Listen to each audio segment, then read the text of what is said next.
আয়াতা। ইবনে মারদুবিয়া ওনার সুনান গ্রন্থে, ওনার আমালি গ্রন্থের ভিতরে তিনি যায়েদ ইবনে আসলাম রাদিয়াল্লাহু তাআলা আনহু থেকে হাদিস বয়ান করেন।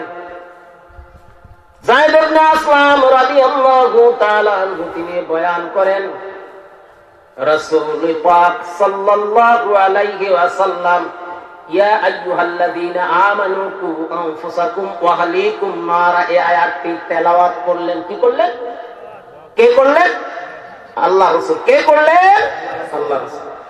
তালা রাসূলুল্লাহ সাল্লাল্লাহু আলাইহি ওয়াসাল্লাম, রাসূলুল্লাহ সাল্লাল্লাহু আলাইহি ওয়াসাল্লাম রাসূলে দো জাহান, সাইয়্যিদুল কাউনাইন, আশরাফুল আম্বিয়া, ইমামুল কিবলাতাইন, তিনি এই আয়াতটি তেলাওয়াত করলেন। সাহাবায়ে কেরাম রাদওয়ানুল্লাহি তাআলা আলাইহিম আজমাইন উপস্থিত যারা ছিলেন, ওনারা একটা আরজ ছুড়ে দিলেন, একটা আরজ করে বসলেন। যখন এই আয়াত তেলাওয়াত করলেন, কু আনফুসাকুম ওয়া আহলিকুম নারা, তোমরা ব্যক্তিগতভাবে জাহান্নামের আগুন থেকে তোমরা বাঁচো, তোমার পরিবার পরিজনকেও বাঁচাও। সাহাবায়ে কেরাম বললেন, ফাকালু ইয়া রাসূলুল্লাহ, ওগো আল্লাহর নবী, ওগো আল্লাহর রাসূল, কাইফা নাকি আহলানা নারা, কোন পদ্ধতিতে, কোন সিস্টেমে, কোন ক্রাইটেরিয়ায়, কোন মেথডের উপরে ভিত্তি করে আমরা আমাদের পরিবার পরিজনকে জাহান্নামের আগুন থেকে আমরা বাঁচাইতে পারি? আপনার খারাপ লাগছে?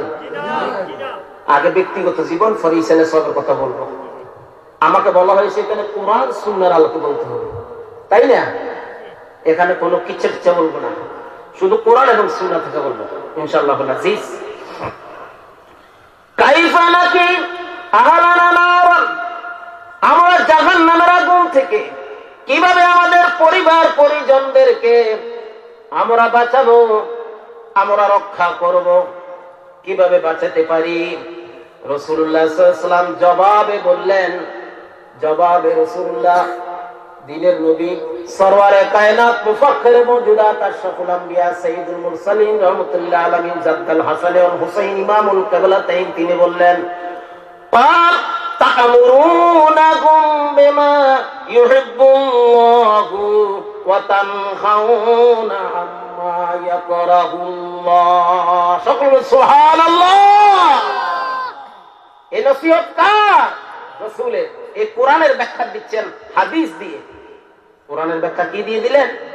হাদিস দিয়ে। কে দিলেন? আল্লাহর রাসূল। কে দিলেন? আল্লাহর নবী বললেন, তা'মুরুনাহুম বিমা ইউহিব্বুল্লাহ।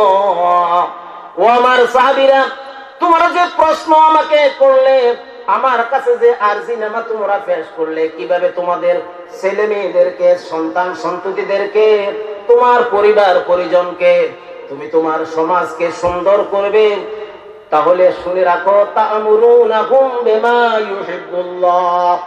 আমার আল্লাহ জাল্লা শাআনহু যেই কাজ করলে তোমাদেরকে মহব্বত করবেন, ভালোবাসবেন, এমন কাজগুলোর হুকুম তুমি তোমার পরিবার পরিজনদেরকে দিয়ে দাও। যেমন মুরু সিবিয়ানাকুম ইযা বালাগা সাবউ সিনিন ওয়াদরিবুহুম ইযা বালাগা আশারু সিনিন। রাসূলুল্লাহ সাল্লাল্লাহু আলাইহি ওয়াসাল্লাম ইরশাদ করেন, তোমার ছোট ছোট বাচ্চা যখন তোমার ঘরে থাকে, যখন 7 বছর বয়স হয়, তাদেরকে নামাজের তালিম দাও। কথা ঠিক কিনা? যখন 10 বছর হয় তখন তাদেরকে মারো। এখানে মারো শব্দ তো দমক দাও। 10 বছর থেকে ট্রেনিং শুরু করে দাও, নামাজে কিভাবে আসবে। 15 বছর যখন হয়ে যাবে, পরিপূর্ণভাবে তাকে নামাজের জন্য তাকিদ করো, দমক দাও, এমন ভাবে সাজাও, এই কাজ করো, ভালোটা করো, ওটা করো না, ওটা করো না। রাসূলুল্লাহ সাল্লাল্লাহু আলাইহি ওয়াসাল্লাম তাহলে কি হয়ে যাবে? আমার আল্লাহ আমরার উপর খুশি হয়ে যাবেন। আল্লাহ আমরার উপর কি হবে?